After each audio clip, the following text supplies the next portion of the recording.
A graça e a paz do Senhor Jesus, estamos aqui mais uma vez para trazermos aqui o resumo da nossa lição bíblica da escola dominical. Hoje nós vamos estudar a lição de número 12, que fala da rebelião de Absalão. Nossa lição está aqui, né? Nós vamos aqui apresentar e com certeza vai ser uma lição muito abençoada, porque ela nos orienta, né? O cuidado que nós temos que ter com a rebelião. A rebelião, às vezes, ela pode surgir assim de uma forma sutil, né? Que a gente nem perceba, mas é um cuidado que a gente tem que ter. Essa lição vai nos trazer ricas oportunidades de a gente conhecer com mais profundidade esse assunto chamado rebelião. Bem, o textuário diz aqui em 2 Samuel, capítulo 15, versículo 6, é desta maneira fazia Absalão a todo Israel que vinha ao rei para juízo, assim furtava Absalão o coração dos homens de Israel. É um meio que ele usava, político, de furtar para ele, né, o coração do povo.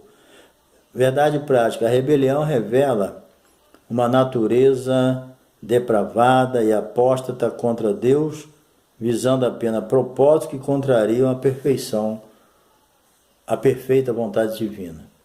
A nossa leitura bíblica em classe está em 2 Samuel, capítulo 15, versículo de número 18. O nosso objetivo geral é bem interessante. Expor que a rebelião revela uma natureza depravada e apóstata contra Deus, visando apenas propósitos que contrariam a sua vontade. Certo? Então, fica aí conosco até o final, tá bom? Se você não se inscreveu ainda, se inscreve em nosso canal. Se inscreveu, dê o seu like aí se você gostar. Não deixa de dar o toquinho aí no sininho para tu receber novos vídeos, entendeu? E também porque nós não temos só o vídeo da escola dominical, tem outros vídeos aí interessantes que você vai gostar, ok? E não deixa de deixar teu comentário aí, dá uma força aí, tá bom? Deus te abençoe. Fica aí conosco até o final. Bem, então nós vamos ver aqui a rebelião de Absalão, lição 12. Bem, a rebelião, ela revela com certeza uma natureza depravada, uma natureza apóstata, né, contra Deus, porque Deus odeia a rebelião. Então, visando apenas os propósitos que contraria a sua vontade. Então, é uma coisa que a gente deve tomar muito cuidado, porque quando se fala de rebelião, a gente lembra de Satanás, né? Ele lá no céu, ele criou uma rebelião lá. E aonde ele conseguiu a terça parte dos anjos?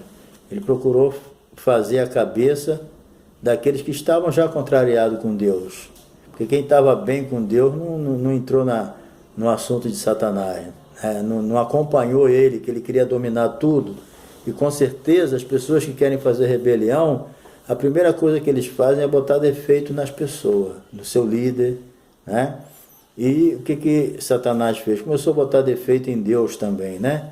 E pegou os mal satisfeitos, que tem muitos, e foram expulsos do céu. Então, toda vez que nós observamos uma rebelião, nós lembramos daquilo que o diabo fez no céu. Então, devemos tomar, querido, muito cuidado com a rebelião. Então, hoje nós vamos estudar mais uma rebelião que não deu certo, né? Que é a rebelião de Absalão, filho de Davi. Então, eu creio que Davi, como rei, talvez ele esperasse uma rebelião, né? Que sempre podia, naquele tempo sempre acontecia. Alguém mal satisfeito juntava o grupo de mal insatisfeito com ele e levantava uma rebelião. Mas Davi talvez, ele nunca pensou que essa rebelião ia partir de dentro da família dele. Um filho seu, acho que era o que ele mais amava, né? Que fez isso aí com ele e ele nem esperava isso. Então, às vezes a rebelião vem, né, da onde a gente não espera. E toda rebelião traz prejuízo sério, traz uma divisão terrível. Então, nós vamos ver aqui que a rebelião, segundo o autor aqui, a rebelião de Absalão não tratava apenas de uma posição ou resistência à autoridade de Davi, né? Mas também é uma síndrome de poder. Porque tem pessoas, gente, que sofrem de uma síndrome de poder. Para ele, tudo que interessa é o poder, mais nada. Entendeu? O problema não é nem se levantar contra a autoridade de ninguém. O problema é que ele quer o poder. E às vezes quer o poder antes do tempo. Quem sabe se Absalão esperasse como um filho, né, como um bom filho, servindo a Deus, ele não poderia estar no lugar de Salomão, mas ele não tinha nenhuma intenção boa na cabeça. Ele odiava o pai, né? Então, ele matou o seu irmão, não era só para questão de vingança, mas tirar o rival da sucessão. Ele sabia que, caso alguma coisa acontecesse a Davi, o próximo da sucessão seria Amon. Então ele já eliminou logo com a desculpa de vingança, de se vingar do que Amon fez a sua irmã. Fez uma coisa erradíssima também, né? Então Absalão, ele era um sujeito oportunista. Ele não perdia a oportunidade, entendeu? Ele se aproveitava também da sua beleza física, que a Bíblia diz que ele era muito belo, tinha um corpo físico sem defeito e também tinha um carisma tremendo, ele era muito carismático, né? E também ele aproveitou todo esse carisma, esse corpo belo que ele tinha, né? Era político também, ele então aproveitou que estava chegando a hora dele derrubar o seu pai e ficar no lugar dele. Por quê? Porque ele ficava buscando apoio daquelas pessoas que estavam descontentes, né? Porque Davi, conforme nós vamos ver aqui na frente, ele relaxou até na administração. Ele passou a não julgar o povo como devia, então deixou uma brecha para Absalão entrar. Muitas vezes a gente, né, dorme um pouquinho na liderança, aí dá brecha para aqueles que estão mal intencionados. Aquilo que é colocado na nossa mão, a gente tem que estar de olho, né? Porque a qualquer momento tem alguém que mal intencionado, que junta com os maus que estão insatisfeitos e promove uma rebelião, porque encontrou brecha. Se Davi tivesse trabalhado direitinho, o seu filho não ia furtar o coração do povo, mas ele perdeu a comunhão com Deus, depois foi perdoado, mas já não era mais aquele, entendeu? Se acomodou e deu brecha para o filho dele fazer aquilo que fez, né? Então nós vamos ver aqui, número 1, Absalão, o homem Absalão. Quem é Absalão? Bem, Absalão era o terceiro filho de Davi com Maaca. Maaca era filha de Talmate, rei de Gesur, que nasceu lá em Hebron, né? Davi teve seu primeiro filho com Ainoã. Ainoã foi pai do Amon. E segundo foi com Abigail. Então ele teve o primeiro filho com Ainoã, que foi Amon. Teve o segundo filho com Abigail, que foi Quileabe. E teve o terceiro filho com Maaca, que foi a mãe de Absalão. Ok? Então, em hebraico, Absalão significa pai e de pais. Duas coisas chamavam atenção em Absalão. Olha só. Primeiro, seus longos cabelos. Era um cabelão tremendo. Foi esse cabelo que acabou destruindo ele, né? Tinha um cabelão grandão, aparência física, conforme eu já disse, era sem defeito. Está lá em 2 Samuel 14, 25. Absalão era o filho predileto de Davi, entendeu? Ele tinha uma vida de luxo, olha só, né? Tinha a seu dispor 50 homens que corriam diante dele, entendeu? Tinha uma capacidade forte para furtar o coração do povo. Não existia na vida de Absalão nenhum detalhe sobre a sua vida espiritual. Então ele tem todos esses detalhes aqui, mas vida espiritual, nenhum detalhe a Bíblia traz. Ele não tinha vida espiritual. Ele usava o nome de Deus, entendeu? Em vão. Era igual Saul. Saul não conhecia nem Samuel. O moço que estava com ele conhecia Samuel, sabia quem era Samuel. O Saul não sabia quem era Samuel, não conhecia. É o tipo de rei do tipo de Absalão, né? Então, é isso que acontecia. Em que consistia a causa de revolta de Absalão? Número 2 aqui. Bem, vamos ver aqui. Por que ele estava tão revoltado? Bem, Davi, com certeza, segundo o autor aqui, era o grande responsável pelo desastre que aconteceu na sua família, né? Quem enfraqueceu o espiritual quando ele caiu, né? Depois ele ficou meio devagar mesmo e enfraqueceu a sua vida espiritual e moral. Isso afetou a sua família. Porque nós, como chefe de família, o líder de qualquer coisa, quando nós enfraquecemos, o rebanho também enfraquece, a família enfraquece, é relaxado, né? Aí a Bíblia diz o seguinte: quando cai a liderança, o povo enfraquece, entendeu? Não havendo sábia direção, o povo se dispersa. Foi o que aconteceu com Davi. Os problemas espirituais que ele teve atrapalhou a vida dele pro resto da vida dele, aliás. Atrapalhou pro resto da vida aqueles probleminhas que ele teve, entendeu? Repetindo aqui, primeiro o estupro, a morte do seu filho, né? Depois o estupro de Tamar, foi estuprada por Amon. Depois Absalão assassina Amon, que teve que fugir e ficar 3 anos longe do pai. Quando ele retornou, Davi ficou 2 anos sem falar com ele. Olha só o problema de família. Primeiro morre o filho do pecado, depois a filha é estuprada pelo irmão, depois o outro irmão mata o irmão Amon, entendeu? E você vai vendo que depois o filho foge, quando volta ainda fica 2 anos sem falar com o filho. Quer dizer, tudo isso foi só juntando, né? Então, essa volta de Absalão, ela foi armada por Joabe, não foi uma boa coisa, né? Bem, número 2, depois de ele amargar essa coisa no coração, ele só queria fazer uma coisa: tirar o pai do poder. Ele queria ser o rei. Então, esses 3 anos, 4 anos ou 3 que ele ficou fora, ele ficou fazendo a cabeça do povo, armando para poder assumir o poder. Entendeu? Então, vamos ver aqui a fraqueza do reinado de Davi. Presta só atenção. Davi, ao ocultar o seu pecado duplo, pôs-se a levar uma vida relaxada, tanto espiritual quanto publicamente. Não estava mais julgando as causas, que era a obrigação dele como rei, assim como Salomão logo de cara julgou a causa daquelas 2 mulheres que queriam, uma dizia que era filha, outra dizia que não.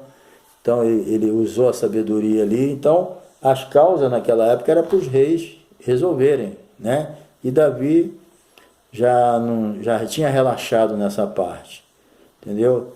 Então ele já não estava julgando como deveria, e os problemas do reino se acumulavam, porque quando os problemas não são resolvidos, eles são acumulados. Em qualquer situação, se nós não resolvemos os nossos problemas, eles vão acumulando. Chega a um ponto que não tem como resolver mais, né? Então, e quando esses problemas não eram resolvidos no reino de Davi, se acumulavam, trazia o quê?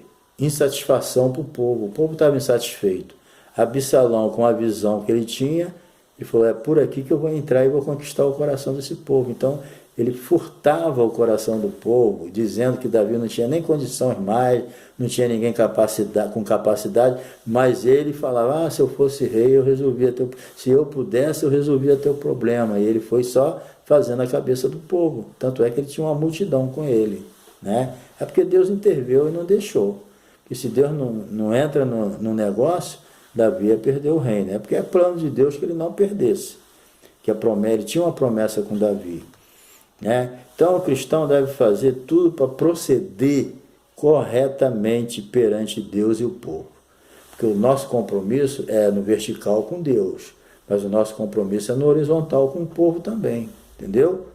Eu tenho que estar bem assim e assim. Não adianta estar bem só com Deus, que eu não vou estar com o povo. Estar bem só com o povo, não, tem que ser com todos os dois, Deus e o povo, né?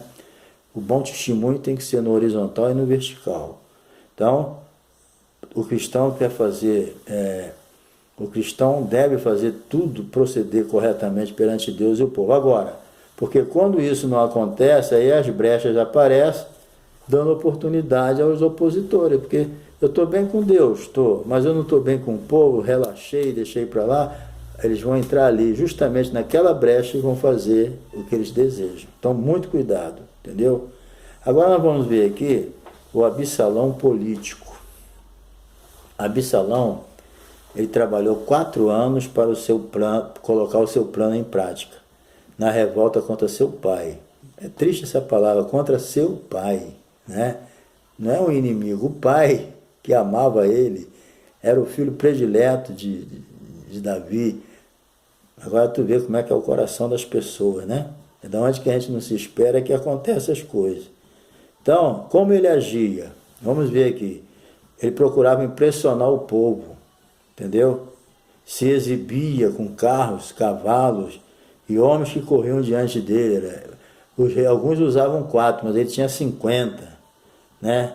Isso era lisonja, né? Ele lisonjeava o povo com isso. O povo ficava... É assim, entendeu? Politicamente, ele demonstrava o espírito de grandeza. Tinha 50 homens que iam diante dele. Exercia a função de juiz e não era. Ele ficava na porta da cidade julgando as causas das pessoas e fazendo a cabeça deles, entendeu? E, então ele não era juiz, já estava numa posição que não era dele. Mostrava as falhas do governo, entendeu? Ele ficava ali julgando o povo, dando orientação e mostrando os defeitos do reino de Davi. É assim que funciona, é assim que o diabo fazia. O diabo ficava lá no céu fazendo isso, mostrando os defeitos em Deus que não existia, né? Então, a pessoa insatisfeita, ele vê defeito em tudo. Quando alguém está... Guarda o que eu vou te dizer. Quando alguém está insatisfeito, ele vê defeito até em Deus. Foi isso que aconteceu na revolta no céu. O diabo aproveitou alguns que estavam igual a ele, insatisfeitos, ele conseguiu mostrar para esses demônios, que era anjo na época, né, que Deus tinha defeito. É assim que ele fez. Então, ele aproveitou os insatisfeitos e começou a mostrar os defeitos de Davi, do seu governo, entendeu? E se deu bem até certo ponto, certo? Então, ele mostrava as falhas do governo de Davi, administrativo, dizia que não tinha pessoas capazes para resolver os problemas, falsa bajulação, né? Era naquele tempo obrigado a reverenciar os filhos do rei, mas ele não, com uma falsa humildade, dizia que não precisava, beijava a mão das pessoas, ele foi bajulando as pessoas até conseguir o que ele queria, entendeu? Então vocês vejam que ele não teve muita dificuldade de criar uma rebelião. Por quê? Porque primeiro ele fez a cama dele, só que foi de espinho, né? Não conseguiu deitar.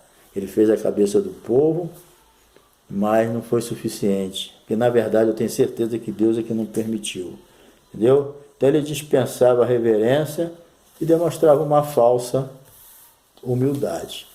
Bem, essa falsa devoção a Deus, ele disse para o pai dele que ele ia para Hebrom cumprir um voto. Maior mentira, ele foi lá, né, fazer o projeto de conspiração dele, entendeu? Então, ele mentiu para o pai, dizendo que ia fazer voto, cumpriu o voto, mas ele tinha uma habilidade tremenda e as pessoas se deixavam se lubriar pelas suas palavras. Já viu que tem pessoas que têm um papo tremendo, ele sabe ludibriar as pessoas?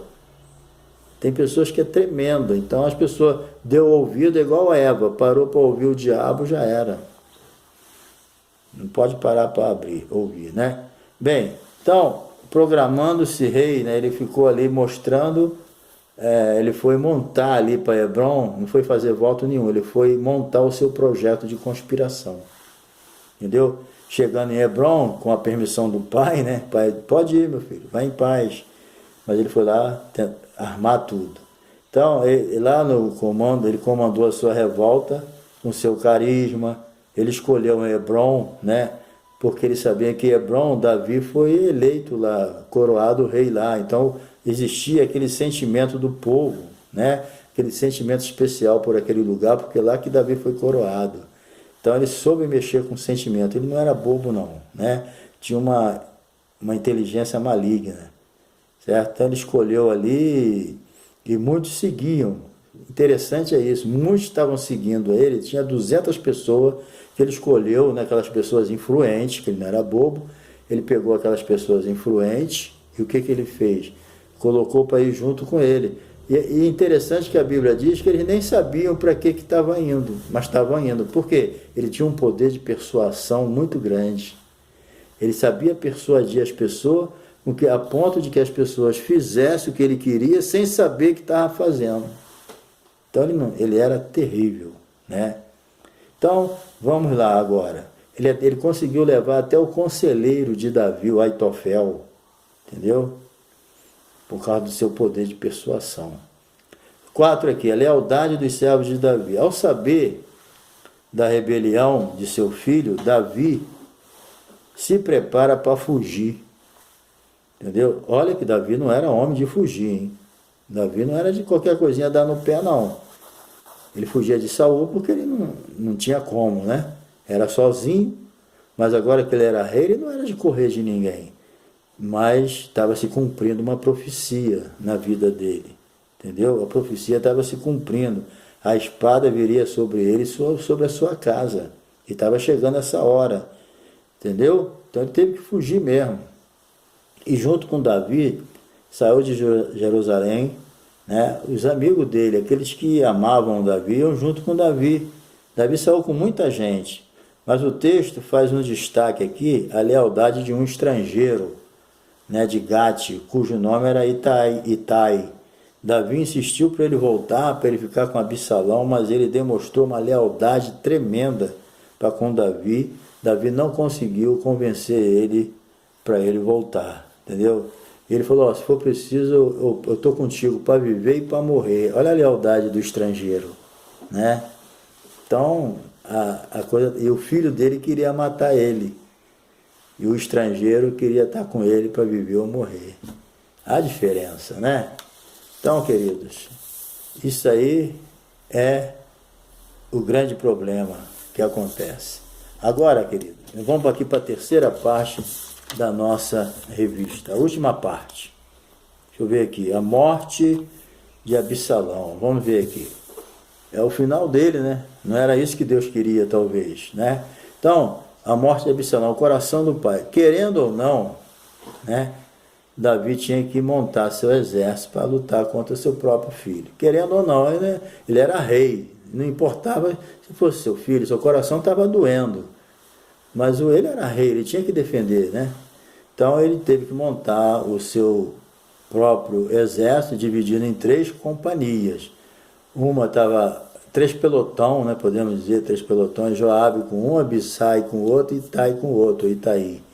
Então Davi queria, e Davi também sendo um guerreiro, já estava meio velho, né? Mas ele queria ir para o combate. Mas o povo não deixou ele ir. Entendeu? Porque Davi, apesar de tudo, o povo dava valor a ele, amava ele, estava com ele. Então o povo valorizava o seu rei. Entendeu? Por ele ser um grande guerreiro, né? Ser o que ele era, um homem segundo o coração de Deus, o povo amava ele. Então não queria que ele fosse. Primeiro, ele poderia morrer. Segundo, porque era seu próprio filho. O povo sabia que não ia ficar legal ele lutar contra o próprio filho lá. Então deixa que nós resolvemos. Então eles foram lá, Itai, Joabe e Abissai, cada um com seu pelotão, e foram lá enfrentar o Absalão, né? Então Davi era um guerreiro capaz, mas ainda que estivesse pagando um alto preço, né? Também o povo queria evitar isso, que ele enfrentasse o pai enfrentasse o filho. Então, na verdade, o povo percebia a dor no coração de Davi. O povo amava Davi e percebia que ele estava sofrendo muito. Então fica aí, deixa a gente lutar. Vamos lá para a segunda parte, o preço da rebelião de Absalão. Bem, a busca de Absalão pelo trono e a rebeldia, em troca, custou a sua vida, entendeu? Ele morreu porque a floresta, a natureza, ela facilitou a vitória, entendeu? Por quê? Porque eles se embrenharam ali na floresta, e uma floresta traiçoeira, né? A natureza ajudou Davi, entendeu? Ali, naquela luta ali, ele ficou preso quando ele viu que estava perdendo, né? Nessa confusão toda, sabe, só da parte de Absalão morreu 20 mil. Olha só, uma revolta, o prejuízo que traz, morte de inocente. Pessoas que são enganadas, ludibriadas, vão... É aquilo que diz, né? Os velhos arrumam as guerras e os novos é que morrem, né? Então a natureza ajudou Davi. 20 mil, né, de Absalão foram mortos. Está lá em 2 Samuel 18, 7 e 8. Vendo que perdia a batalha, Absalão fugiu sobre um mulo, né? Montou no animal e foi embora. Mas acabou preso pelo cabelo entre o céu e a terra, nos arbustos. Entendeu? Diz que esse lugar era uma floresta muito traiçoeira, cheia de vale. Muita gente morreu mais com esses problemas do que propriamente pela espada. Então, chegou um mensageiro e falou para Joabe a situação de Absalão. Mas ele disse que não tocou lá porque ele tinha ouvido o rei dado ordem para ninguém matar Absalão. E quando Joabe tomou conhecimento do fato, se irou com o mensageiro, porque ele não matou. E ele disse que não ia matar porque ouviu a ordem do rei para não matar seu filho. Joabe ficou irado, foi lá e matou Absalão. Entendeu? Absalão ficou preso pelos aquele cabelão lindo que ele tinha, grandão. Foi justamente esse cabelo que ficou preso nos arbustos. Ele ficou pendurado entre o céu e a terra e Joabe foi lá e matou ele à espada. Entendeu? Então, assim chega-se mais o final de mais um usurpador, né? Mais um rebelde que pela lei deveria morrer. Então, todo rebelde tem seu preço. Cuidado, vigilância, porque a rebeldia pode brotar no coração da gente. Entendeu? Nós devemos vigiar e orar. Porque com esse episódio, a conclusão aqui, com esse episódio, aprendemos que a rebelião aborrece a Deus. Evitemos, pois, o pecado da rebeldia, busquemos sabedoria e prudência divina para que não experimentemos a ira do nosso Deus, justo e verdadeiro. Sejamos fiéis e santos. Então, querido, cuidado com a rebeldia.